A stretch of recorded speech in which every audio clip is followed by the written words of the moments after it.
Bonjour à toutes, bonjour à tous. Très heureux en tant que directeur de l'IRENE, le centre d'expertise de l'ESSEC pour les questions de géopolitique et de négociation. Très heureux de vous accueillir pour ce 80e séminaire de l'IRENE et pour un sujet absolument passionnant, le partenariat indispensable, mais parfois difficile, entre la France et l'Italie. Un tout grand merci à nos intervenants et un merci particulier à deux d'entre eux, l'ambassadeur Daniel Joanneau et l'ambassadeur Christian Massé, qui ont été les chevilles ouvrières pour monter ce séminaire. Celui-ci sera, selon notre habitude, enregistré pour permettre à un public plus large de le consulter par la suite sur notre site. Et donc, sans plus d'introduction, très heureux d'accueillir le directeur général de l'ESSEC, Vincenzo Vinzi, pour prononcer quelques mots avant de passer la parole à son homologue de la Bocconi.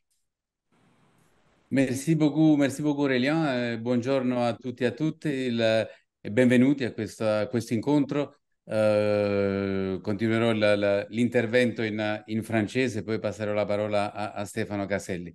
Je suis vraiment très heureux de pouvoir faire l'ouverture de ce séminaire qui touche à la France et à l'Italie, qui sont deux pays entre lesquels mon cœur n'est pas partagé, mais vers lesquels mon cœur est tourné, si j'ose dire.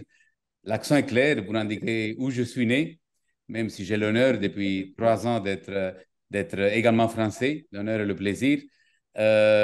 Donc moi, je suis né pas simplement en Italie, mais je suis né dans le plus bel endroit du monde qui est l'île de Capri. Et c'est là que je grandis. Après, j'ai fait la navette entre Capri et Naples pour mes études. J'étais professeur à l'Université de Naples, Federico II. Et ensuite, à un moment donné, j'ai décidé d'aller de venir en France, d'aller vers l'ESSEC. C'était en 2007. J'ai fait ce choix pour une bonne raison, au moins une raison que je crois est bonne et qui s'est confirmée être bonne. C'était vraiment l'admiration que j'avais pour le système français et la compétitivité à l'international de ces grandes écoles. C'est un système, il y en a de très bonnes en Italie et Bocconi est la meilleure. Et en France, par contre, il y a un vrai système beaucoup plus large, varié, et notamment des grandes écoles, notamment en particulier des business schools, avec un grand nombre d'acteurs de très haut niveau, malgré des moyens très réduits par rapport à la concurrence mondiale et de manière spécifique anglo-saxonne ou américaine. Donc, ce sont des écoles capables de s'imposer même dans les classements internationaux, malgré des moyens réduits par rapport à leurs concurrents d'autres régions du monde. La relation franco-italienne, c'est peut-être l'une des plus anciennes du monde et existe avant l'apparition même des deux pays, car le destin de ces deux territoires a toujours été intimement lié depuis près de 2500 ans.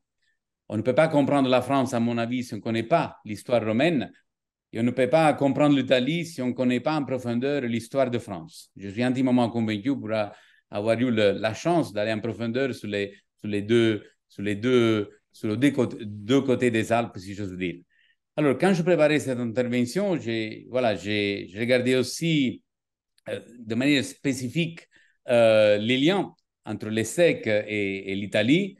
L'ESSEC a cette année 167 étudiants italiens actuellement inscrits dans ces programmes, ce qui en fait la quatrième nationalité étrangère la plus représentée après les Chinois, les Indiens et les Marocains. Nous avons aussi la chance d'avoir plusieurs partenariats avec des universités italiennes de premier plan où partent entre 35 et 70 étudiants de l'ESSEC chaque année, soit une destination parmi les plus populaires. Nous avons aussi, en particulier, un partenariat de double diplôme pour le programme Grande École avec Bocconi, qui est sans conteste la meilleure business school d'Italie.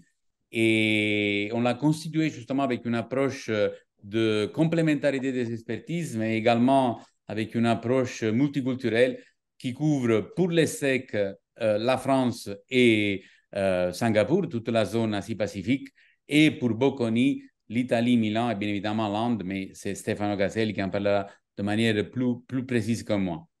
Je le remercie bien évidemment très chaleureusement, Stefano, digne de SDA de Bocconi, qui est présent à nos côtés cet après-midi. C'est vraiment un grand honneur et grazie mille Stefano per la tua presenza. Le partenariat entre la France et l'Italie est particulièrement nécessaire pour conclure aujourd'hui, je crois, mais il y a d'autres intervenants beaucoup plus éminents que moi qui pourront partager leur expérience et leur vision sur ce sujet. Mais je crois qu'aujourd'hui, avec tout ce qui est en train de se passer, l'Europe est en train de prendre conscience de la nécessité de se réindustrialiser à grande échelle pour ne pas être dépendante du reste du monde dans un contexte de découplage croissant entre la Chine et les États-Unis. Et je crois que la relation franco-italienne a quelque chose à dire sur ce sujet. Elle a besoin d'être renforcée et elle a besoin de se réaffirmer davantage. Et je crois que les deux pays ont beaucoup à apprendre l'un de l'autre dans cette matière. Et je me souviens, par exemple, je conclurai par cela, que lors de la crise sanitaire, les masques made in Europe qu'ici je portais en France venaient tous d'Italie, où l'industrie est restée vraiment, vraiment forte. Donc, je vous remercie d'être présent et de profiter de ce bon moment. Et je cède maintenant la parole à Stefano Caselli pour son introduction. Merci beaucoup à vous. Grazie Vincenzo. It is a great pleasure to stay here. My French language is not perfect. This is the only reason why I'm going to run the speech in English, because I want to transfer exactly the content. So for me, it's very important. And it's an honor. It's an honor for two different reasons to stay here today. The first reason is that I have a long friendship with Vincenzo and with the SEC. And the second reason is related to the fact that cooperation is not just simply a very nice word, but is a duty. It's a duty because we live in the world where, let me say, gaps are increasing everywhere, and the responsibility of higher education institution is to work to reduce the gaps. It's our duties to create, let me say, more options and more opportunities for the most relevant asset we have, which is represented by our students, because our students are not only the students of ESSEC and the students of Bocconi, but they are European citizens, and they have to build, let me say, a better world for the future. The example of cooperation between Bocconi and the SEC is something very concrete. Two institutions that started cooperating in 1974. It was the first exchange, let me say, much more in advance than Erasmus. A second Bocconi decided to exchange students. And for my institution, was the first exchange. I spent my career, let me say the last 10 years, to work on international cooperation. That means to create bridges between institution and country. And if I consider the relationship with France is unbelievable. The number of partnerships we have is huge. And if I consider the number of students we have in Bocconi after Italian students, the most important nationality is represented by French students. And for us, is a sense of responsibility to also these students, because we are building European citizens that, I repeat, it's really the asset we have for the future. We started a double degree together with the SEC 10 years ago. We started talking with Vincenzo, and the idea was to create a double degree to make much stronger the relationship. A double degree is something unique. That means to create value for students in France, for students in Italy, but also for students that are non-Italian, not French, willing to apply to our institution. It's something concrete, and I hope this kind of relationship will last really forever. Thank you very much, Vincenzo. Thank you very much to ESSEC, and thank you for the invitation to this webinar. Thank you very much, Dean Caselli. That was really great to have you also for this introduction. I'll switch back to French now, but again, grazie a lei.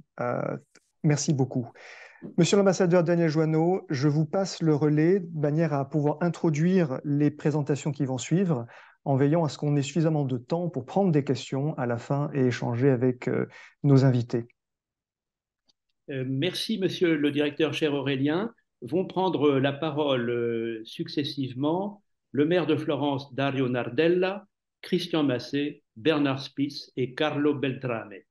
Est-ce que je peux donner la parole à monsieur le maire de Florence, Dario Nardella? Il est en ligne? Oui, bonsoir, buonasera. Ah, signor Sindaco, buongiorno, benvenuto, merci beaucoup. Grazie. Grazie per questa opportunità, buonasera. Je remercie l'École supérieure des sciences économiques et commerciales pour m'avoir invité à cet important webinaire sur les relations entre l'Italie et la France. Je voudrais saluer les rapporteurs, le directeur des SEC, René, professeur Colson, le directeur général, professeur Vinci, les représentants de l'Université Bocconi, de Confindustria et MEDEF. Je souhaite adresser un salut particulier à l'ambassadeur Christian Massé, ancien ambassadeur de France à Rome, avec lequel j'ai établi pendant les années une relation très positive, tant au niveau professionnel que personnel, et avec lequel j'ai eu l'opportunité de collaborer à la réalisation de nombreuses initiatives. Je ne pourrais pas être plus d'accord sur le titre de ces webinaires et aussi sur les choses que nous avons déjà écoutées aujourd'hui. Le partenariat entre la France et l'Italie est en effet indispensable et un des plus anciens et importants du monde dans l'histoire.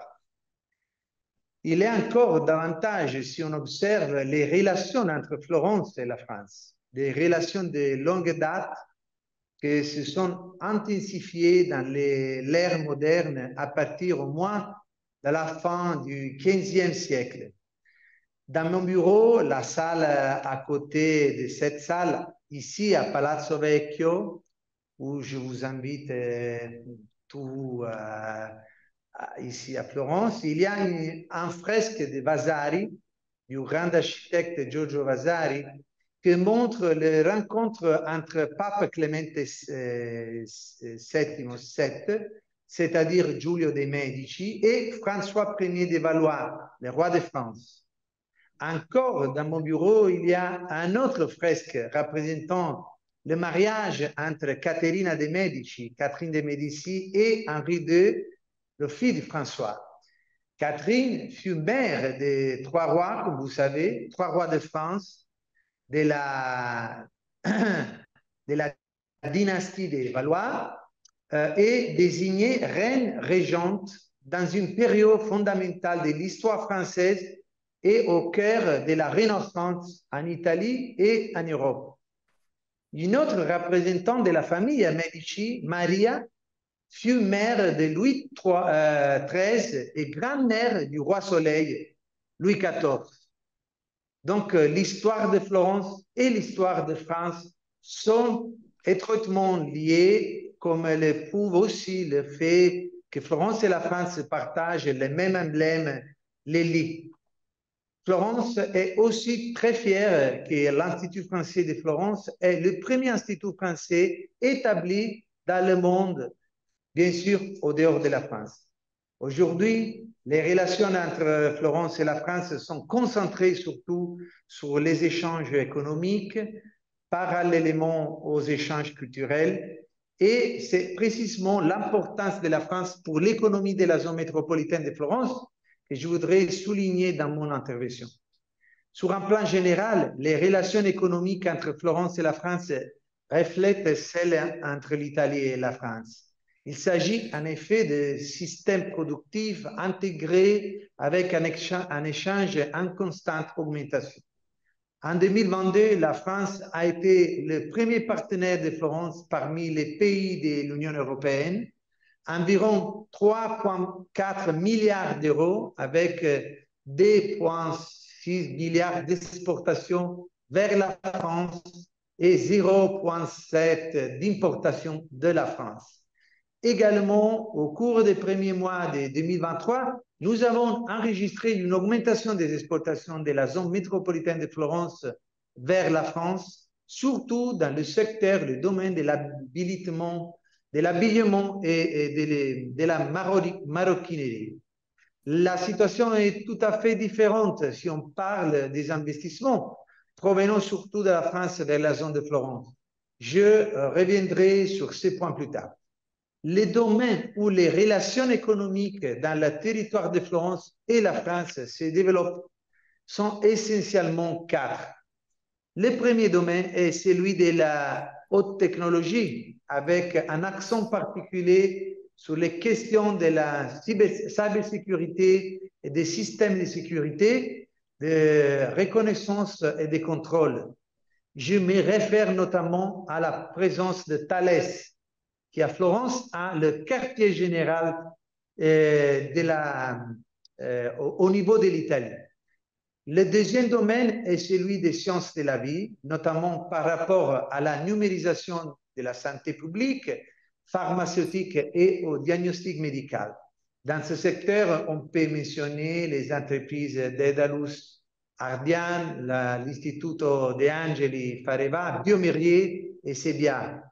Le troisième domaine est celui des transports urbains métropolitains soutenables, en référence aux technologies innovantes pour la circulation des personnes. Je pense à Arval et RATP, qui est chargé pour la gestion du transport public et de la du tramway de la ville de Florence. Je pense aussi au secteur de l'énergie avec le dernier appel d'offres publiques remporté par Engie, la compagnie énergétique française, et relative à la fourniture d'énergie aux bâtiments publics de la ville de Florence pour un contrat de 90 millions d'euros. Comme vous le voyez, j'ai voulu focaliser les domaines caractérisés par un autre niveau d'innovation, mais je ne peux pas évidemment oublier l'un des secteurs les plus importants, même si plus traditionnels, comme celui de la mode. Dans ce domaine, je ne peux pas oublier les groupes Kering, qui, vous le savez, contrôle la maison Gucci, et aussi une autre entreprise historique florentin, c'est-à-dire le Richard Ginori. Et en même temps, je ne peux pas manquer de rappeler la présence sur notre territoire du groupe LVMH. L'aspect important, c'est que la propriété française a tout à fait voulu maintenir dans le territoire de Florence la concentration de la production grâce au savoir-faire de la tradition florentine de l'artisanat de la maroquinerie. Dans le domaine de la mode, on assiste notamment à des investissements par des grandes sociétés françaises dans petites et moyennes entreprises toscanes visant à établir des activités productives et manufacturières dans la zone métropolitaine de Florence, où nous avons le plus grand district d'Europe pour la maroquinerie avec 46 000 employés. Depuis quelques années, de nombreuses activités productives sont passées sous le contrôle des groupes français, comme par exemple l'achat de BNG par Maroquinerie Thomas. On assiste également à des phénomènes de relocalisation des sociétés françaises qui ont fermé leurs sites de production en Chine pour les installer dans le territoire métropolitain de Florence. C'est le cas de Kering et Louis Vuitton. Comme vous l'avez vu, j'ai surtout parlé de présence française à Florence. Je pense en effet qu'on devrait favoriser une plus grande présence directe en France d'entreprises florentines en Toscane, par exemple avec des investissements productifs. Je suis convaincu que les marques Made in Florence ou Made in Tuscany sont très attractives en France et qui n'ont pas été exploitées comme il aurait dû, tant dans les domaines de la mode que dans le secteur de l'agroalimentaire et du bien-être. C'est pour cette raison qu'en accord avec l'ambassade de France et en collaboration avec le consulat général de Florence et la Chambre de commerce franco-italien de Milan, et avec d'autres institutions du territoire métropolitain de Florence, nous travaillons pour organiser une table ronde sur les relations économiques entre l'Italie et la France que nous souhaiterons réaliser dans le printemps du 2024. Nous ne devons pas oublier, bien sûr, le tourisme. On a beaucoup de touristes français et en même temps, on a beaucoup de touristes italiens et en particulier de la Toscane qui aiment la France, qui aiment visiter beaucoup des villes françaises, spécialement Paris, mais aussi beaucoup d'autres régions.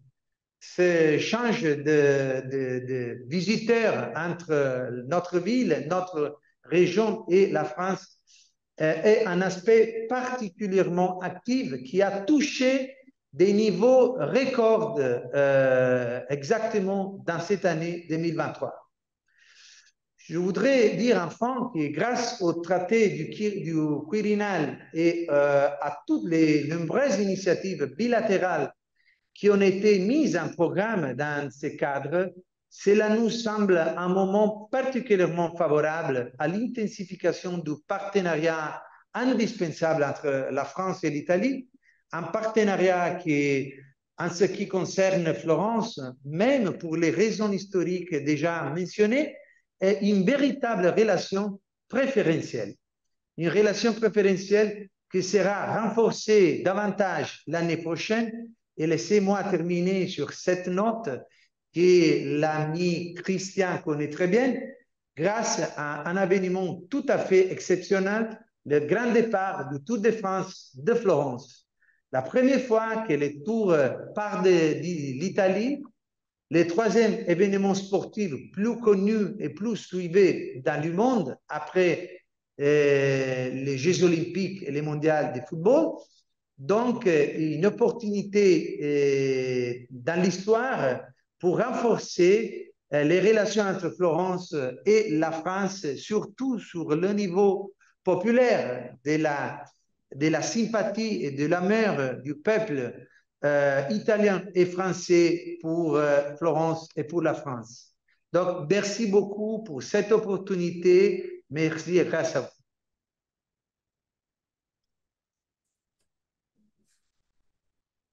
Micro, Daniel. Merci beaucoup, monsieur le maire. C'était passionnant, en plus dans un français impeccable. Et je rends tout de suite le micro à Daniel, qui va présenter l'intervenant suivant. Mais merci beaucoup à vous de cette présentation qui a à la fois fait le lien entre l'ancienneté historique des liens entre votre ville et la France et le dynamisme très contemporain des relations économiques avec des exemples très concrets. Daniel, vous avez votre micro, Daniel.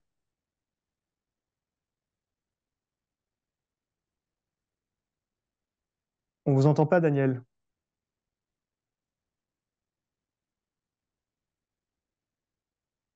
Alors, pendant que Daniel retrouve son micro, je vais avoir le plaisir de passer la parole à Christian Massé, qui est ici parmi nous, après avoir quitté un magnifique bureau à Rome, puisqu'il était précédemment ambassadeur de France en Italie. Il nous appelle depuis un autre bureau non moins admirable, à la Cour des comptes. Et Christian Massé a occupé des fonctions extrêmement importantes dans le système diplomatique français. Vous avez notamment été secrétaire général du Quai d'Orsay. Et parmi vos multiples qualités, il y a celle d'être un ancien élève de l'ESSEC. Voilà. Merci beaucoup, nous sommes ravis de pouvoir vous écouter à votre tour. Merci beaucoup, monsieur le directeur. Buonasera a tutti. Je suis vraiment très heureux d'être avec vous pour ce web séminaire et de retrouver des têtes amies. Et vous me permettrez de faire un salut particulier au maire de Florence, à Dario Nardella, qui est toujours à l'avant-garde en Italie et aussi en Europe, puisqu'il est président de l'association Eurocities et avec qui j'ai partagé vraiment de grands moments. Je suis d'autant plus heureux d'être avec vous que je suis en effet un ancien élève de l'ESSEC et que aussi je suis l'un des premiers élèves de l'ESSEC à avoir participé au partenariat entre la Bocconi et mon école. Et c'est là que j'ai appris l'italien. Je suis resté 6 mois à Milan.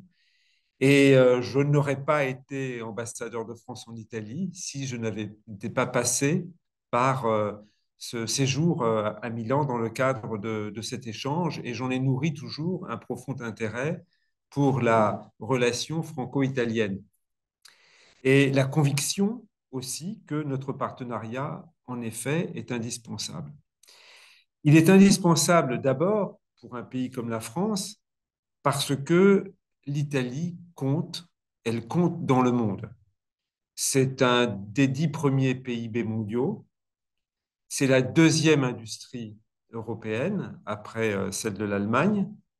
C'est un pays exportateur et qui d'ailleurs maintenant exporte encore davantage que la France. Nous sommes à égalité, mais cette année, l'Italie nous dépasse et cette exportation repose sur un tissu extraordinaire de petites et moyennes entreprises, d'entreprises à taille intermédiaire qui sont extrêmement dynamiques, s'ajustent très rapidement au marché et dont l'entreprise Beltramé, dont nous entendrons un des représentants, est un parfait exemple et qui ont un rayon d'action dans le monde entier. Et puis, il y a aussi le soft power, qui, comme vous le savez, est très important au XXIe siècle, qui s'appuie bien sûr sur la culture, le style de vie, la beauté du pays, mais aussi sur les universités, sur un réseau universitaire d'excellence qui notamment, bien sûr, comprend la Bocconi, qui se distingue, et avec des établissements dont de très, très grandes traditions, et dont on voit d'ailleurs la progression d'année en année dans les classifications internationales. Au total, il y a aussi une marque Italie qui est une des plus fortes au monde. Donc, c'est un partenaire évident pour la France. Et donc, c'est un partenariat aussi indispensable parce que nous avons développé avec l'Italie une solidarité de fait qui fait que maintenant, nos économies sont tout à fait indissociables. Nous sommes le deuxième client l'un pour l'autre. Le volume de nos échanges a dépassé en 2022 les 100 milliards. Et ce qui est très intéressant, c'est que la progression du commerce extérieur, des échanges entre nos deux pays évolue beaucoup plus vite que notre PIB. Ce qui veut dire qu'il y a un principe d'intégration et de spécialisation. Et puis, on a signalé les investissements. La France est le premier investisseur étranger en Italie et l'Italie gagne à chaque fois des rangs en ce qui concerne la classification des investisseurs en France, puisque maintenant elle est au 5e rang. On le voit d'ailleurs par la place maintenant de l'Italie dans ces grands événements qui sont les sommets de Choose France, les événements des investisseurs étrangers en France, qui ont lieu à Versailles, où se trouve Bernard Spitz actuellement, et où maintenant les Italiens prennent une place tout à fait essentielle. Et pour chaque entreprise française, vous voyez quand j'étais ambassadeur, l'Italie, ça représente au moins 10 ou 15% en fait de son chiffre d'affaires. Et l'Italie, donc, fait partie nécessairement du business plan. Il n'y a pas de business plan sans Italie. Et puis, nous avons aussi un développement d'entreprises communes. Nous avions ST Microelectronics pour les microprocesseurs, l'Alliance Space Thales Alenia Space entre Thales et Leonardo. Et maintenant, nous avons d'autres partenariats stratégiques comme Stellantis, naturellement, ou maintenant l'intégration de Borsa Italia dans ce groupe européen Euronext. Donc, et Dario Nardella, le maire de Florence, a très bien montré pour un territoire qui est un territoire important comme celui de Florence, ce que ça signifie et l'espèce d'intimité, d'intégration qui existe entre nos deux écosystèmes économiques. Troisième raison de ce partenariat indispensable, c'est le fait que nous partageons des intérêts communs en Europe. Face au désordre du monde, il est clair que les Européens doivent se serrer se serrer les coudes, doivent resserrer les rangs, et que maintenant, par rapport au choc extérieur, la meilleure manière le meilleur échelon pour s'organiser, c'est l'échelon européen. Et avec le Brexit, le rôle maintenant de l'Italie, de la France et de l'Allemagne entre eux a augmenté. Et donc, l'Italie est devenue un acteur encore plus central au sein de l'Europe. Et nous partageons toute une série d'intérêts communs qui découlent de cette solidarité de fait et qui se transforme en une approche commune, qu'il s'agisse du pacte de stabilité, c'est-à-dire la priorité à la croissance, la réindustrialisation, donc la nécessité pour l'Europe d'avoir une politique industrielle, une vraie politique industrielle, ce qui ne fait pas tout à fait l'unanimité en Europe. Également, une défense européenne forte, en particulier en ce qui concerne l'industrie d'armement, et même dans un secteur, par exemple, dont on sait qu'il est difficile et qui prête à beaucoup de clivages politiques, les migrations. Nous avons une même approche concernant la dimension extérieure du phénomène migratoire, et notamment pour avoir une vraie politique de développement et de coopération avec les pays d'origine et de transit des migrants. Et j'ajouterai à cela que dans cette période de choc extérieur, de désordre, de resserrement du coup des chaînes de valeur, le voisinage est redevenu un facteur de force. Et c'est ce qui explique notamment ce développement très fort des investissements dans les deux sens, de même que de notre commerce extérieur. Et donc le problème pour nous, nous avons des intérêts communs. Nos économies sont complémentaires. Nous avons des convergences sur les questions européennes, sur les grandes questions européennes. C'est comment transformer ces convergences en actions communes. On pourrait dire, mais c'est évident. Mais non, ce n'est pas évident parce que notre partenariat ne va pas de soi, parce qu'il y a ce que l'on appelle le paradoxe de proximité. C'est-à-dire que nous sommes proches, nous sommes héritiers d'une culture commune, nous pensons que nous sommes des peuples qui sont extrêmement proches dans leur manière de penser, eh bien, en réalité, nous nous connaissons assez peu, et pas assez en tout cas. Et du coup, et nous n'avons pas nécessairement les mêmes approches parce que nous avons des histoires très différentes. La place de l'État, par exemple. Pour l'Italie, c'est la nation qui a précédé l'État, alors que pour la France, c'est l'État qui a fait la nation. Ou aussi sur l'aspect centralisé, l'Italie est un pays polycentrique, c'est ce qui fait toute sa richesse. Et donc, par conséquent, les, les structures de décision sont très différentes de celles que l'on connaît en France. Et tout ceci a engendré toute une série de préjugés, de malentendus, qui souvent ont débouché dans des crises. Et ceci, d'autant plus que on n'a pas fait suffisamment d'efforts. On ne fait pas suffisamment d'efforts parce que justement, on croit se connaître. On pense que nous sommes... Et je ferai un parallèle, si vous voulez, avec la relation franco-allemande sur laquelle j'ai beaucoup travaillé dans le passé. C'est qu'on parle de couple franco-allemand. On ne parle pas de couple franco-italien parce qu'on a l'impression en fait d'appartenir à la même famille. Donc c'est plus une relation familiale qu'une relation de couple.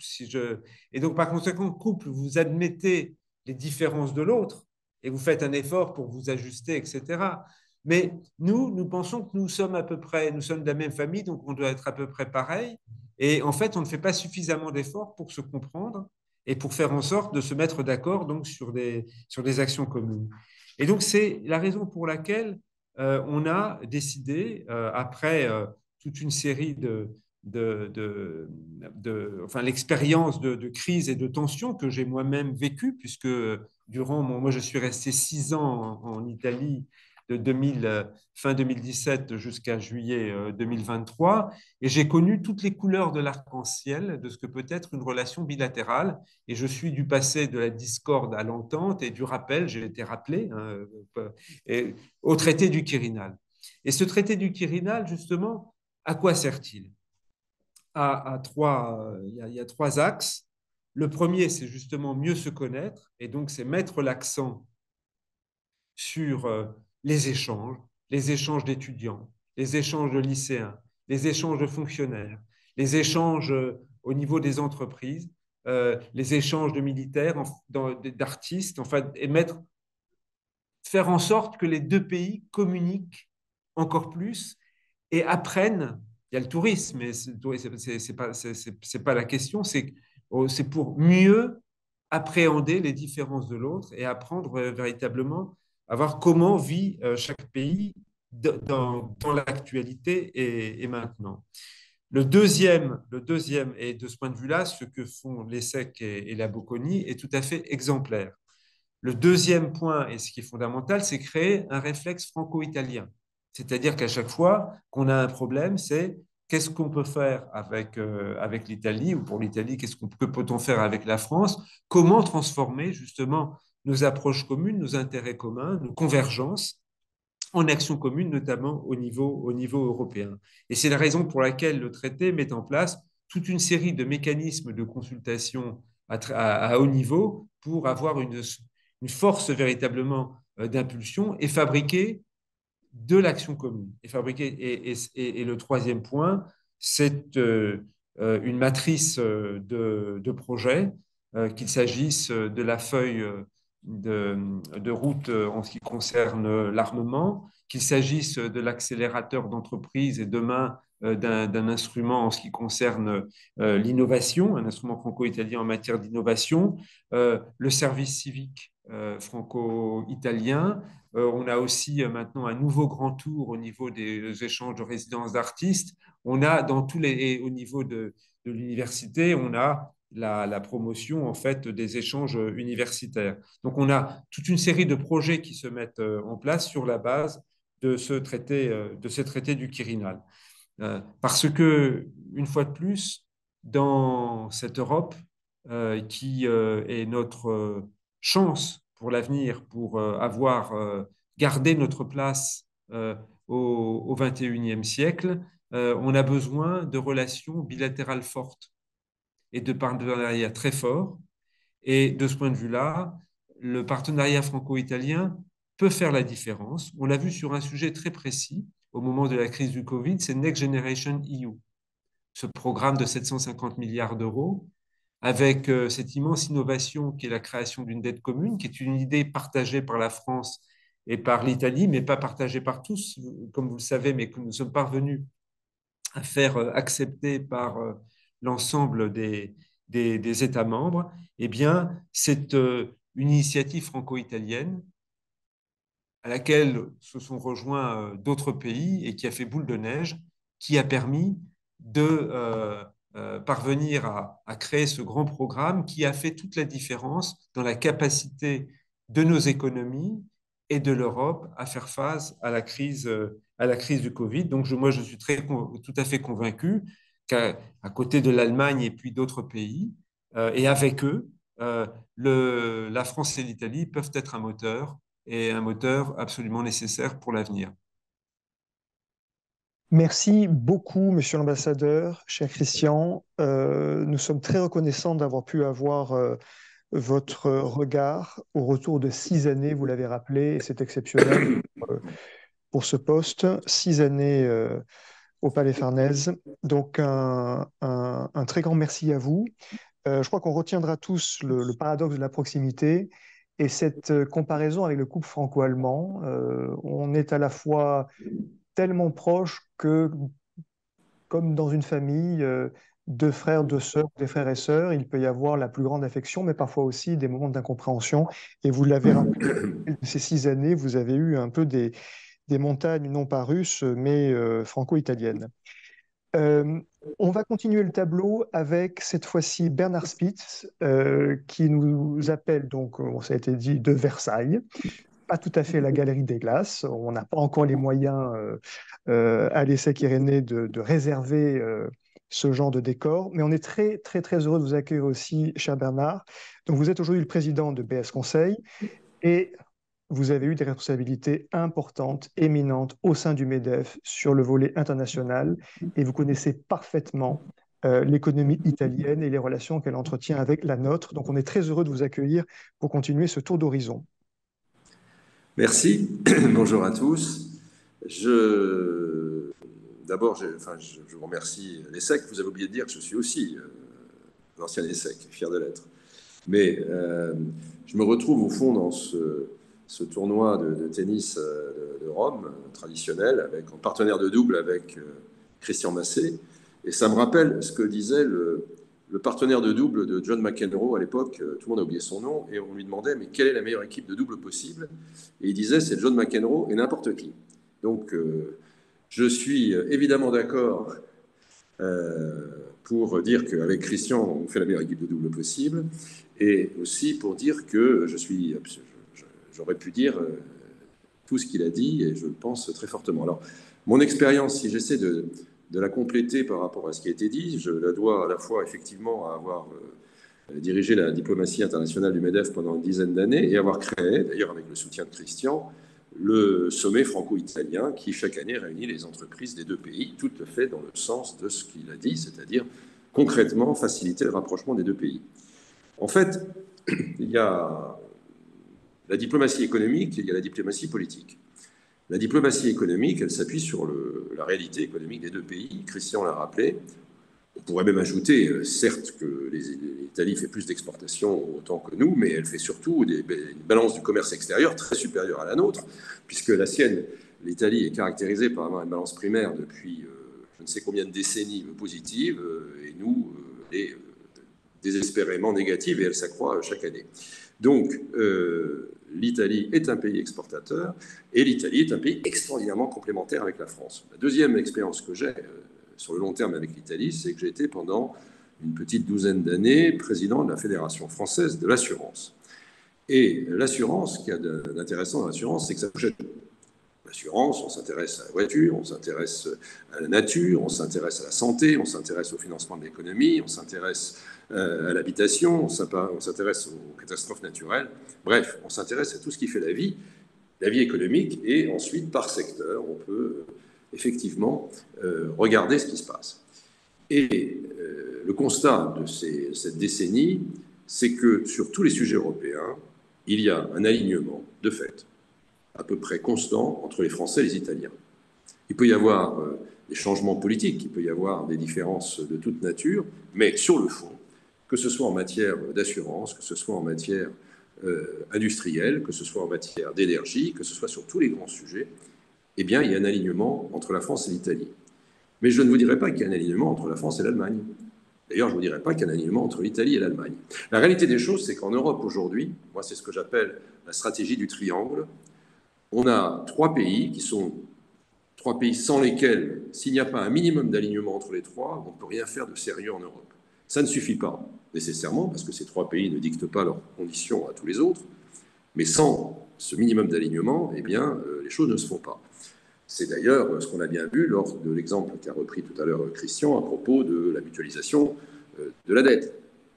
Il a fallu un fort, effectivement, couple franco-allemand pour amener les franco-italiens pour amener les Allemands, évidemment, parce que c'était aussi leur intérêt, hein, il ne faut pas l'oublier.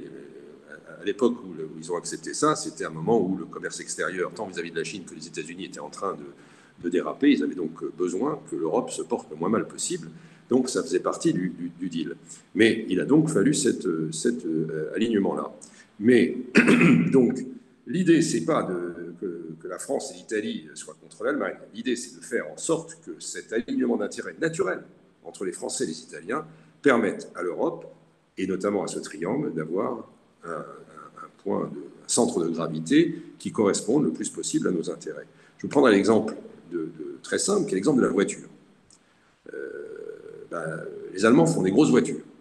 Les Italiens et les Français font des petites voitures. Il ne faut pas s'étonner si la vision de la réglementation de la voiture n'est pas la même d'un côté et de l'autre. Ceci est vrai pour tout. Je peux prendre le cas de l'assurance. L'assurance en Europe, qui est quand même la source de financement et donc à l'origine en matière de croissance de beaucoup de domaines, elle est portée, dirigée par une réglementation qui s'appelle Solvency 2, Solvabilité 2, comme vous voudrez, et qui a un impact sur la façon dont est géré le financement de l'économie. Eh bien, nous avions des intérêts communs, mais les Allemands négociaient de leur côté. Et ils ont négocié avec la Commission un accord dit provisoire de 16 ans. C'est bien le provisoire de 16 ans. Bon, pourquoi? Parce qu'ils avaient des intérêts, je ne vais pas rentrer dans le détail là, mais ils avaient des intérêts nationaux qui ont pris le pas sur les intérêts des partenaires. Donc, voilà, il ne s'agit pas de rentrer dans un antagonisme quelconque, il s'agit de trouver un centre de gravité qui soit équilibré et qui soit dans l'intérêt des trois pays et par-delà de l'intérêt de l'Europe. Donc, ça, cette stratégie du triangle, sur le plan économique, elle est aussi validée sur le plan politique.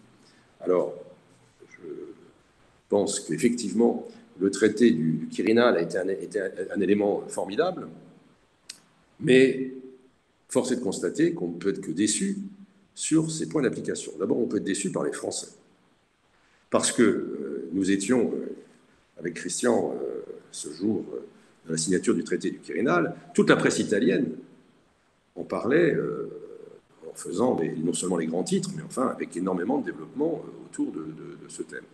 La presse française était totalement absente. Et lors de la conférence de presse entre le président de la République et Draghi, on a donné à un moment la parole à des journalistes français, et leur question, c'était donc quelques mois avant l'élection présidentielle en France, et leur seule question, c'était de dire « Ah, vous voyez le pape cet après-midi, est-ce que ça fait partie de votre campagne présidentielle ?» Voilà le niveau. Et donc, évidemment, en France, il n'y a pas eu d'accompagnement et d'éléments de dynamique autour de ce traité, ce qui est extrêmement dommage. À partir de là, et ça, vous voyez, quand Christian parlait de ces bisbilles franco-italiennes, comment voulez-vous que les Italiens ne soient pas choqués par ça? Enfin, je suis désolé, je le serais à leur place. Donc, il y a, et ça, c'est un état d'esprit qui est effectivement quelque chose qui fait partie de ce problème. Alors après, c'est vrai qu'il y a des différences culturelles. Moi, je conseille à tous ceux qui s'intéressent à ça de lire le livre à la fois très drôle et très amusant du correspondant du Corriere della Sera à Paris, qui s'appelle Stefano Montefiore, et le titre de son livre, c'est « Ils ont volé la Joconde ».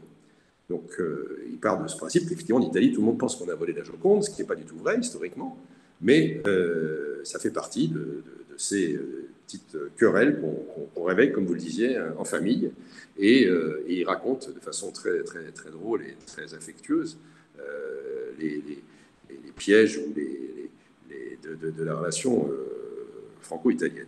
On parle du couple franco-allemand. Pardon, on en parle en France, pas en Allemagne. Ça n'existe pas, le couple franco-allemand en Allemagne. Ça, c'est une vision à la française. Donc, il ne faut pas s'étonner du fait qu'il y ait des différences de ce point de vue-là. Donc, il faut être pragmatique et rationnel. Ce qui est vrai, c'est que le traité du Quirinal était un élément donc formidable. C'est quand même le premier traité. Le traité du Quirinal, ça fait référence au traité d'Élysée. Bon, le traité d'Élysée entre la France et le général de Gaulle et le chancelier, ça faisait 50 ans, donc même plus. Donc c'était quand même un élément considérable. Donc le peu de cas qu'on en a fait en France est en soi tout à fait désolant. Sans doute que les torts sont partagés d'ailleurs.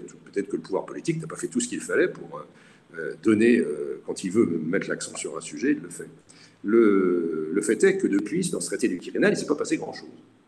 Il y a une mesure extrêmement simple et extrêmement symbolique qui consiste à inviter les ministres du pays d'en face au Conseil des ministres chez soi.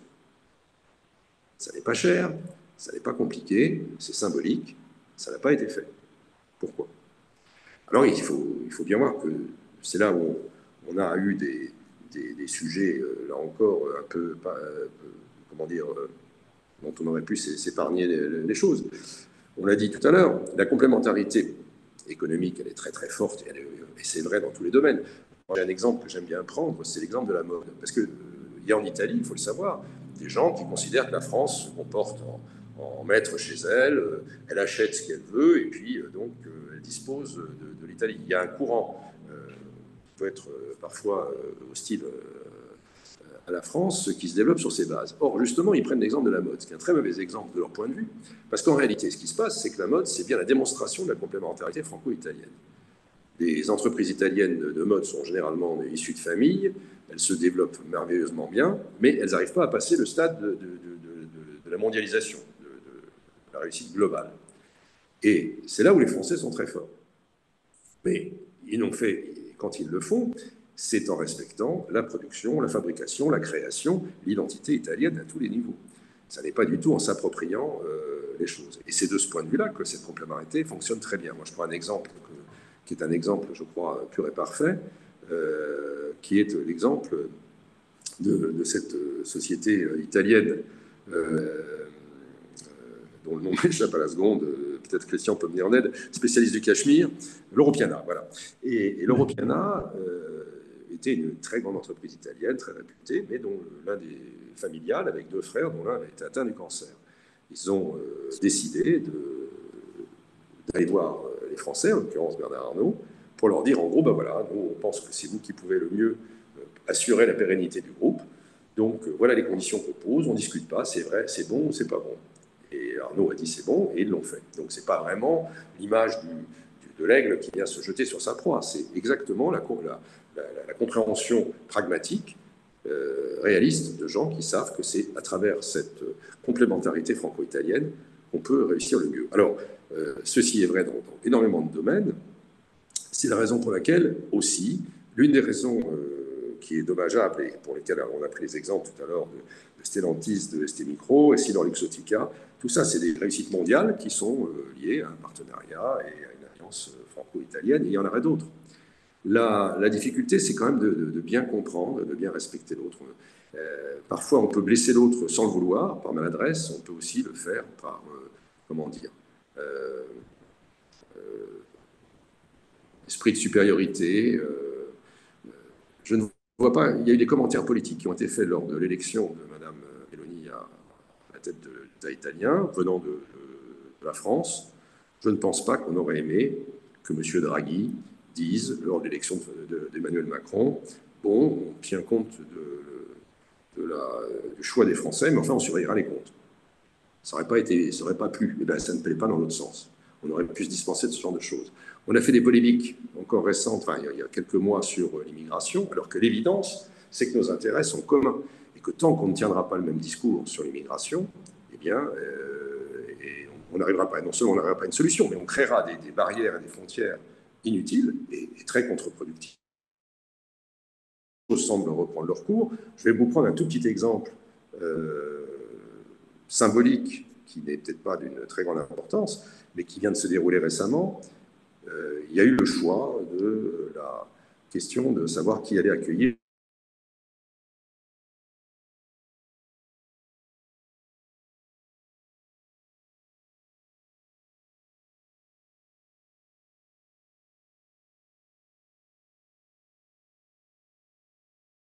Carlo Beltrame est avec...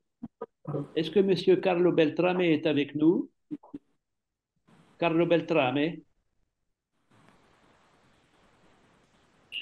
Yes, I am here. Okay, thank you. Thank you. You're most welcome. I would like to say that you belong to this very large AFV Beltrame group, which is a family group with a lot of activities in all fields, and you are especially in charge of steel industry in this group, as CEO of the steel industry branch, with one big investment in Romania and another one in France. And this is the reason why we invited you, because it's an example of a very successful Italian industrial investment in France, which creates jobs, which is Laminé Marchand Européen à Valenciennes, in the north of France, and you are CEO of these Laminé Marchand Européens. So, Carlo Beltrame, Italy, France, an industrial perspective by AFV Beltrame Group. So thank you very much. Sorry, I have to apologize because I am in the car and maybe the line is not so good. But the car is very good. Very good, very good. So what I prepare also a small presentation to be shared. 1 second. Please tell me if you see. No. No. Please go ahead, sir. Yes. You can explain us. Yeah, okay, no problem.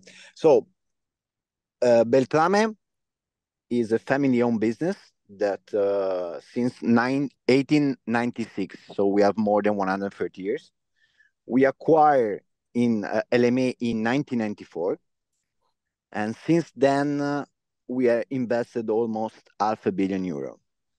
We have a turnover of 350 million euro, We are a steel industry. We are producing steel for construction industry. And of course, we are not a sexy industry, but very underlined today due to the fact that the steel industry is the first source of emission of CO2 in the heavy industry segment. So steel can be processed in two different ways mainly. We are using the lighter process, and so we are using 100% of scrap, and we are melting. So practically, we are one of the pillars of the circular economy in the north of France. And we are the biggest recycle in the north of France. So we are using scrap, we are melting down, we are buying scrap, we melt it down, and producing finished product for the steel industry. I'm very convinced of an European industry. I'm very convinced and trustful of the capability of Europe, the capability of France of build a strong industry, but with a different paradigm, with a paradigm for the local industry, for the local market. So to be more sustainable and more focused on local communities. That is exactly what LMA and Beltrame Group is doing. So we have several companies around Europe that are buying raw material locally and are producing finished product for the local market.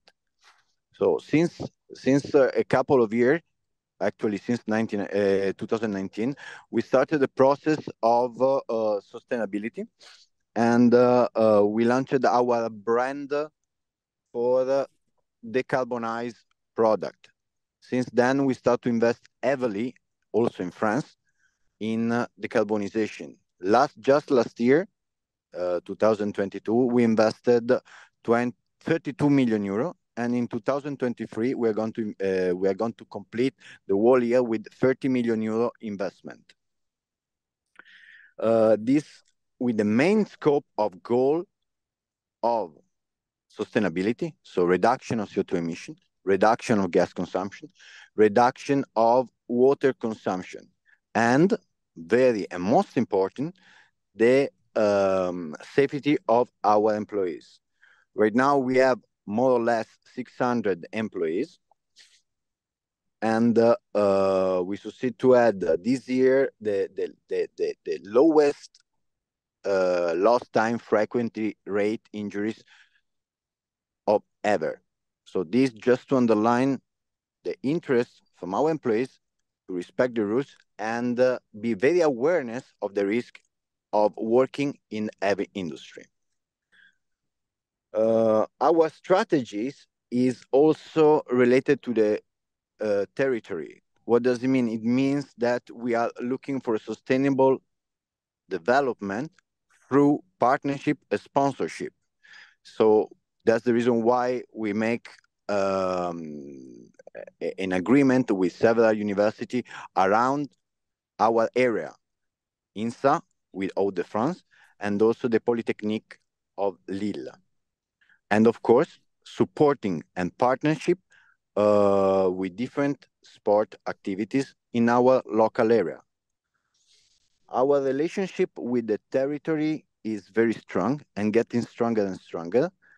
We were launching several investment projects, and we were very well supported by the local environment and by the local authorities. And we are almost on the edge of launching a new big investment, searching for an help from the state, considering the very welcome France Relance. I would like to thank you again for the opportunity to speak in this important symposium. And if you have any question, free to go. Thank you. Thank you, Carlo Beltrame. You are very important for us, and thank you for this very clear presentation. Now, je crois que nous pouvons passer à la période des questions, Aurélien. Oui, absolument. Je voulais juste remercier également Carlo Beltrame qui a donné un exemple très concret d'un investissement italien en France, et ça répond finalement à l'appel que lançait le le maire, le sindaco, en disant, voilà, il faut aussi que dans le sens de l'Italie vers la France, il y ait des investissements et des prises de participation. Voilà, le temps est venu d'avoir une série de questions-réponses pour nos intervenants, que je remercie à nouveau. Et donc, on peut soit utiliser le chat, comme d'habitude, enfin le clavardage, comme on dit en bon français, inspiré du Québec, ou sinon en prenant la parole, en levant votre main.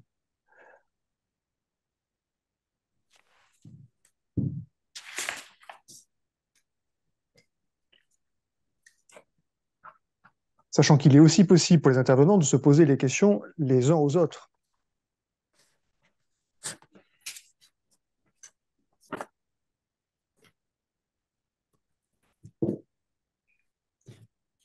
Moi, j'aurais peut-être Monsieur l'ambassadeur, je vous en prie.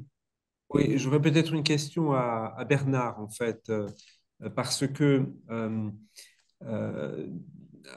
grâce à lui et avec lui, nous avons, pour accompagner cette solidarité de fait, cette complémentarité croissante qui se retrouve notamment par les investissements croisés, je voudrais rappeler qu'il y a une très forte augmentation des investissements italiens en France. Nous avons structuré ce dialogue entre les entreprises, en fait, entre les patronats, entre les confédérations d'entreprises, et qui s'est développé notamment avec, d'une part, des rencontres franco-italiennes et maintenant des rencontres franco-italo-allemandes. Et je voudrais demander à Bernard comment donc comment il peut caractériser l'évolution donc de ce dialogue et quels sont maintenant les grands sujets qui lui semblent importants pour nos entreprises. Et je voudrais simplement aussi juste dire que tout ce développement des échanges économiques entre l'Italie et la France, eh bien, ces échanges, ils ont besoin à la fois d'ambassadeurs et d'acteurs. Et ça veut dire qu'il est extrêmement important, je pense que davantage d'étudiants qui sortent des écoles de gestion s'intéressent justement à l'Italie et je pense que pour eux, s'intéresser à l'Italie sera véritablement un atout par la suite, notamment lorsque l'on voit à la fois le nombre de Français qui peuvent être à la tête d'entreprises en Italie, mais surtout aussi d'Italiens qui sont à la tête de grandes entreprises ou de grands groupes français. Il y en a énormément. Il n'y a pas simplement le luxe, il y a la banque, il y a énormément de secteurs. Et donc, il faut vraiment prendre la mesure de tout cela, que cette intégration croissante entre l'Italie et la France, elle est porteuse de très grandes opportunités, de parcours franco-italiens qui seront un atout pour ceux qui les empruntent. Et donc, c'est pour cela que le double MBA ESSEC-Bocconi est vraiment un très bon passeport pour la suite, pour ceux qui le prennent. Oui, merci Christian. Je souscris complètement à ce que tu dis. Effectivement, moi j'incite aussi tous les étudiants français à aller en Italie. D'abord, ils vont y passer les meilleures années de leur vie et ensuite, c'est une expérience qui leur sera très utile, non seulement pour le fait d'être dans les deux pays, mais parce qu'il y a aussi des choses extraordinairement subtiles qu'on apprend lorsqu'on est français en Italie et italien en France. Je reviens au livre que j'évoquais tout à l'heure. La complémentarité des deux, c'est aussi vrai dans le management, dans l'appréciation du monde extérieur, dans l'esthétique, dans la façon de vivre. Et j'ajouterais d'ailleurs que vu du vaste monde, c'est-à-dire vu de Sydney, de Hong Kong ou d'ailleurs, la France et l'Italie, Rome, Paris, tout ça, c'est à peu près la même chose. Les gens voient en gros l'Europe avec un centre voilà, historique, latin, et toute notre énergie, ça doit être de ne pas être simplement le lieu de l'art de vivre et des musées, mais le lieu de la créativité, de la productivité et de l'intelligence. Et c'est ça que, d'ailleurs, on arrive très bien à faire, français et italien. Alors, quels sont les sujets essentiels? Les sujets essentiels sont beaucoup liés à l'environnement international dans lequel nous vivons, et Christian le connaît mieux que quiconque. Entre la crise russe et la crise au Moyen-Orient, et bien évidemment, le sujet de l'énergie est considérable. Et le sujet de la défense est tout autant. Donc voilà deux sujets sur lesquels non seulement il y a une évidence liée aux circonstances du monde, mais dans lesquels, là encore, les complémentarités franco-italiennes sont considérables. On ne le sait peut-être pas beaucoup en France, mais la qualité des ingénieurs et de l'école, des écoles en Italie, sur le plan justement dans l'optique, dans le militaire, dans la défense, etc., c'est considérable. Et donc, d'ailleurs, il y a beaucoup d'entreprises communes franco-italiennes, et c'est une démarche qui doit aller dans s'amplifiant. Sur le plan de l'énergie, nous sommes absolument complémentaires. Les Italiens maîtrisent un certain nombre d'approvisionnements en Afrique que nous n'avons pas. Ils ont le solaire, nous avons le nucléaire. Et bien évidemment, il y a une convergence qui est en train de se produire, là encore, d'intérêts, de complémentarité et d'intérêts. On ne l'exploite pas encore, à mon avis, suffisamment, mais voilà des domaines dans lesquels il y a des progrès à faire et qui sont, je dirais, stratégiques, à la fois pour les deux pays et pour l'Europe. On est vraiment dans le domaine de l'indépendance, de la souveraineté et de l'autonomie stratégique. Après, encore une fois, le franco-italien, s'il est fort, incitera les Allemands aussi à s'allier à ça. Et là, on peut avoir une politique cohérente. Je le disais d'une façon un peu lapidaire dans le cadre de nos relations, et Christian me pardonnera, mais je disais, sans les Italiens, les Français ne font pas le poids avec les Allemands, sans les Français, les Italiens ne sont pas sur la photo. Donc voilà, c'est un triangle à trois dont les intérêts sont communs. Et en plus, c'est la force entre ces trois-là qui permet à l'Europe d'exister et de s'affirmer dans le concert des nations et dans les difficultés des temps actuels. Merci. Je vois qu'il y a une question. Je vais vous passer la parole, Édouard de Cany, mais juste avant cela, une question pour Christian Massé. Le traité du Quirinal donc, a été signé il y a un peu plus de 2 ans, le 26 novembre 2021. Ce traité avait 2 ans. J'ai 2 questions pour vous. La première, vous avez été au cœur de cette négociation qui aboutit au traité. Quel est peut-être votre regret? Le point, l'élément, le sujet, l'enjeu que vous auriez aimé voir intégré, peut-être plus nettement encore, dans le traité? Et seconde question, même s'il n'a que 2 ans, quel premier bilan faites-vous de la mise en œuvre de ce traité? C'est très tôt, mais bon, quand même.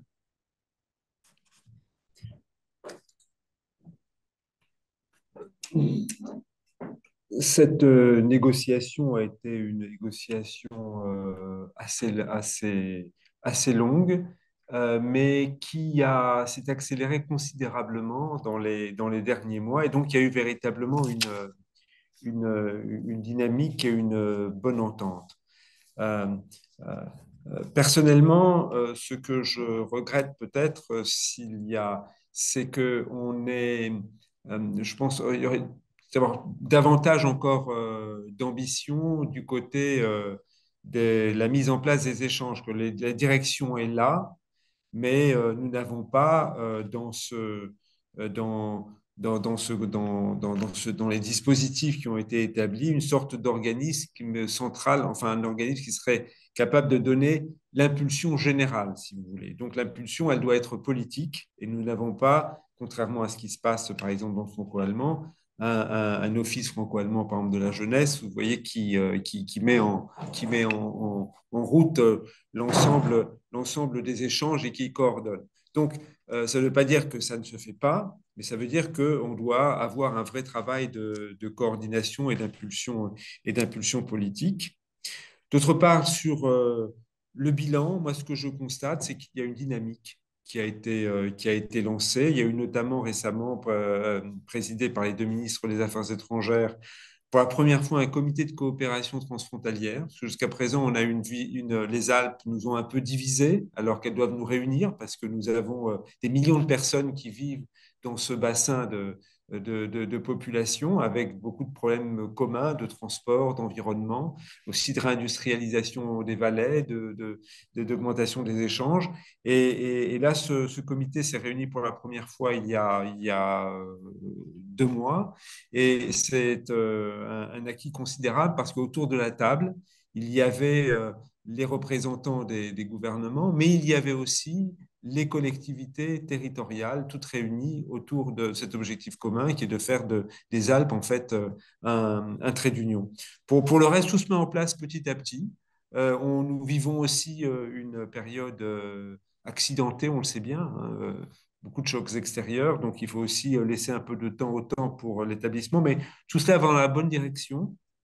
Et sur la base notamment de l'augmentation des échanges qui a lieu, et puis aussi de ces consultations au plus haut niveau, de ces mécanismes de consultation systématiques au plus haut niveau qui n'existaient pas du tout auparavant, enfin, disons, à cette échelle, eh bien, je vois qu'il commence à y avoir des approfondissements, des initiatives plus précises et plus audacieuses qui commencent à se dégager.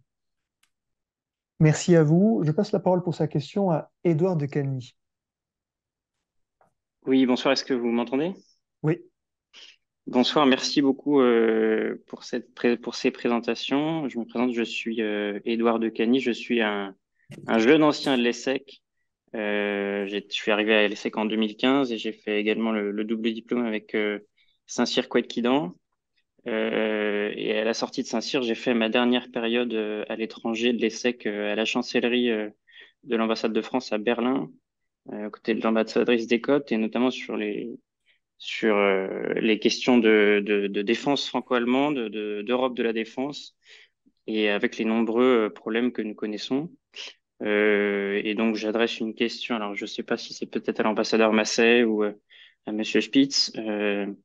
Est-ce que l'Italie peut devenir un relais crédible, aussi bien sur le plan industriel pour construire un appareil de défense européen, que sur le plan tactique et stratégique pour construire une nouvelle alliance militaire en Europe. Alors, il est vrai que l'Allemagne a récemment beaucoup investi dans son appareil de défense, mais on en verra les fruits que dans quelques années. Et voilà, est-ce que vous avez des éléments sur cette question-là? Est-ce que l'Italie est en capacité d'être un allié crédible sur les questions de défense? Je vous remercie beaucoup.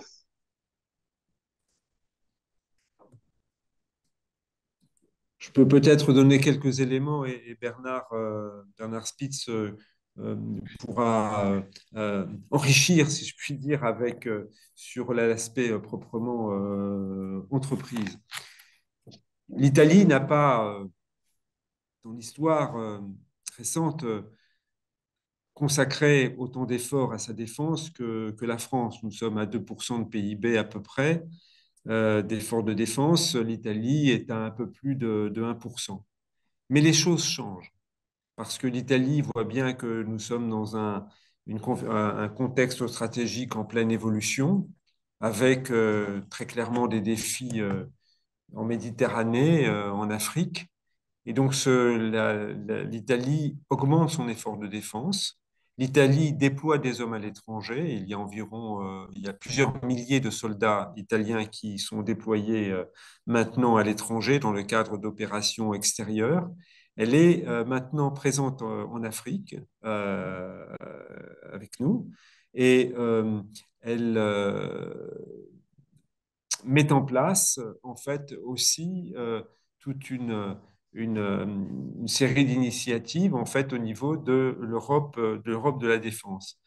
Et donc par conséquent, c'est un partenaire évident pour construire une politique européenne de défense et de sécurité commune. Et d'ailleurs, il y a un document stratégique commun qui est né du traité du Quirinal, qui a été signé par les chefs d'état-major des armées et qui montre terre, air, mer, tout ce que nous pouvons faire ensemble. Et notamment, par exemple, dans le domaine de la marine, puisque la coopération entre la France et l'Italie est la plus importante que nous ayons en Europe sur la Méditerranée, eh bien, il y a l'idée, par exemple, de coordonner nos déplacements, les déplacements de nos groupes aéronavales, puisque la France et l'Italie sont parmi les seuls pays européens à disposer de porte-aéronefs. Ça, c'est un exemple parmi d'autres. Il y en a bien d'autres. Sur l'aspect, sur les technologies et les entreprises d'armement, l'Italie a des compétences très reconnues. Et le groupe Leonardo est un groupe, comme le groupe Fincantieri, figure parmi les grands groupes européens de défense. S'agissant de Naviris, c'est-à-dire tout ce qui concerne les navires, s'agissant pardon, de Fincantieri, donc tout ce qui concerne la construction navale, nous avons déjà, nous construisons des frégates en commun et nous avons décidé de passer une étape supplémentaire qui est celle d'une joint venture qui s'appelle Naviris, basée à Gênes, pour le développement de projets futurs. Donc ça, c'est un élément. On a parlé de cette alliance spatiale entre Thales et Leonardo. Leonardo, qui est le grand groupe industriel de défense à côté de Fincantieri. Et nous avons une coopération déjà, vous savez, dans le cadre des missiles avec MBDA, avec la Grande-Bretagne, qui donc c'est pas uniquement l'Italie, c'est Italie, Grande-Bretagne, France. Et notre idée, et c'est bien la feuille de route armement, c'est d'aller plus loin parce que l'Italie a des compétences très reconnues dans ce domaine et qu'il ne peut pas y avoir d'Europe dans l'armement sans la France naturellement, mais pas non plus sans l'Italie.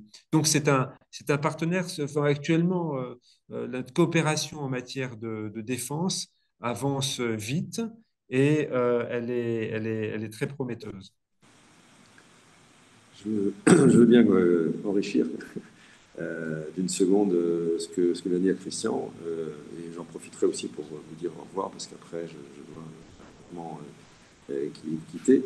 Mais je crois que, bien sûr, je rejoins complètement tout ce qu'il a dit.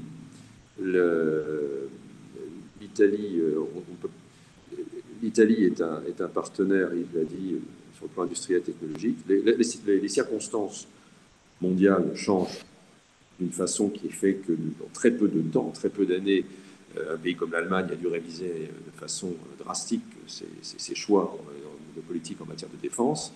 Les Italiens sont amenés à faire des remises en perspective aussi très fortes. Quant aux Français, ils avaient un rôle en tant que puissance nucléaire et s'impliquant dans des opérations extérieures qui étaient déjà supérieures aux deux autres. Maintenant, je dirais juste une chose. Votre question m'interpelle parce que vous dites, est-ce que les Italiens sont crédibles? C'est une drôle de façon de poser les choses parce que moi, vous voyez, quand on voit si j'étais italien et que je regardais les sondages politiques français, je crois que je poserais la question de savoir est-ce que les Français sont, dans le moyen terme, des partenaires crédibles pour la défense de l'Europe. Je crois qu'on n'a pas de leçon de crédibilité à donner. Il y a des circonstances qui sont ce qu'elles sont. Je crois que ce qui est clair, c'est que si on n'a pas un alignement, encore une fois, dans ce domaine aussi régalien entre les grands pays d'Europe, eh bien, c'est l'Europe qui ne sera pas crédible. Merci à tous les deux pour ces réponses sur le secteur de la défense, à la fois les aspects d'alliance et surtout les coopérations industrielles. Vous avez cité de nombreux exemples. Il y a dans le chat une remarque extrêmement intéressante suivie d'une question d'Alain Lempereur, que je salue amicalement. Si nos intervenants devaient contraster l'approche italienne et française de la négociation, qu'en dirait-il? Quelques clés des différences à prendre en compte. Et je pense qu'on aurait hâte de vous écouter tous les deux. Si Bernard, vous avez encore quelques minutes dans les négociations générales, etc., dites-nous quelques petites clés. Je crois que la clé principale, c'est d'écouter l'autre, c'est de ne pas arriver avec des certitudes rationnelles ou d'histoire, d'expérience. Je crois qu'on a beaucoup de choses à apprendre des Italiens. Les Italiens ont aussi beaucoup de choses à apprendre de nous. Je reviens sur la complémentarité. Chaque cas est différent, je ne peux pas faire de généralisation. Mais je crois que lorsque on est sincèrement à l'écoute et dans le respect de l'autre, on arrive, entre Français et Italiens, à vraiment couvrir l'ensemble du champ et à le faire d'une façon supérieure à ce qu'on le ferait si on était seul. Après, vous avez tous les exemples de la Terre, selon les secteurs, selon la taille des entreprises, selon la nature des questions qui se posent. Donc, non, je crois que avoir ce respect de la vision de l'autre, alors c'est pas vrai qu'avec l'Italie, mais c'est peut-être plus vrai avec l'Italie qu'avec d'autres, parce que précisément pour la raison que disait Christian tout à l'heure, c'est-à-dire qu'on croit que c'est évident, donc on a tendance un peu à passer comme si de rien n'était. Or, ça n'est pas évident. Ça n'est pas évident, et donc voilà, c'est un réflexe qu'il faut avoir, et je crois qu'après, ça se passe bien. Merci. Juste un point Moi, sur cette question, pardon, de la question de la proximité et de son paradoxe. Je crois que dans les investissements de l'Espagne à l'étranger, un des taux d'échec les taux d'échec les plus importants, c'est au Mexique, justement pour la même raison. C'est-à-dire, en fait, on pense qu'il y a une proximité linguistique, historique, et en fait, non, c'est un pays tout à fait différent. Monsieur l'ambassadeur. non, il y a un Italien très célèbre qui a dit que en Italie, la meilleure façon d'aller d'un point à un autre, ce n'est pas la ligne droite, c'est l'arabesque. Alors, c'était un peu une boutade, mais ça veut dire que on ne fait pas les choses de la même façon des deux côtés des Alpes. Et que justement, par rapport à la négociation, et notamment ce qui est très important, parce que l'Italie n'est pas un pays centralisé comme l'est la France. Et ce qui veut dire que notamment pour les prises de décision, si on veut obtenir un résultat, il faut voir tous les acteurs de la chaîne, là où peut-être en France, voir le sommet pourrait suffire. Et donc, il faut convaincre, vous voyez, toute une série d'acteurs, et donc il faut envelopper. Et ça, et il faut écouter, et parce que aussi les Italiens sont plus souvent dans la médiation, là où nous sommes plus dans l'échange plus direct, si vous voulez. Et je le vois par exemple dans la diplomatie, où la diplomatie italienne est une diplomatie qui privilégie, enfin en tout cas qui a beaucoup recours à la médiation. Donc il faut bien à chaque fois se dire que lorsqu'on est en Italie, même si c'est un pays culturellement très proche, eh bien on ne, pas, on ne, on ne traite pas une négociation comme on le fait chez nous. Il faut donc écouter, euh, bien capter les différences et bien se dire que très souvent, la chaîne, il faudra traiter toute la chaîne de décision pour bien comprendre là où on veut arriver. Merci à vous. Et là où on peut arriver. Voilà. Je suis désolé, je vais devoir vous quitter. Et en tout cas, j'ai pris beaucoup de plaisir à cette rencontre et suis tout à fait à la disposition de l'ESSEC et de la Bocconi pour d'autres échanges. Merci beaucoup à tous les deux. Merci, monsieur l'ambassadeur. Merci, Bernard Spitz. C'était extrêmement intéressant de vous écouter. De toute façon, voilà, nous sommes arrivés quasiment à l'heure dite. Donc, c'était un grand plaisir. Je vous souhaite vraiment beaucoup remercier l'ambassadeur Daniel Joanneau qui a aidé à monter ce séminaire. Comme indiqué, on le mettra en ligne de manière à ce qu'on puisse y revenir. En tout cas, un grand merci à toutes et à tous, et en particulier à nos intervenants qui étaient donc dans des endroits divers et variés. Mais ce qui comptait, c'était la qualité de leur contribution à notre réflexion. C'était un plaisir. Voilà, c'est la fin donc de ce 80e séminaire de l'Irénée. On n'a pas encore la date de notre prochain rendez-vous, mais je peux vous en dire le thème, ce sera tout à fait autre chose. Ce sera sur la négociation d'achat. Voilà, purchasing negotiations. Voilà, on rentrera un peu dans la technique de cet aspect extrêmement important pour les entreprises. Voilà, un grand merci à tous et donc on va rendre l'antenne.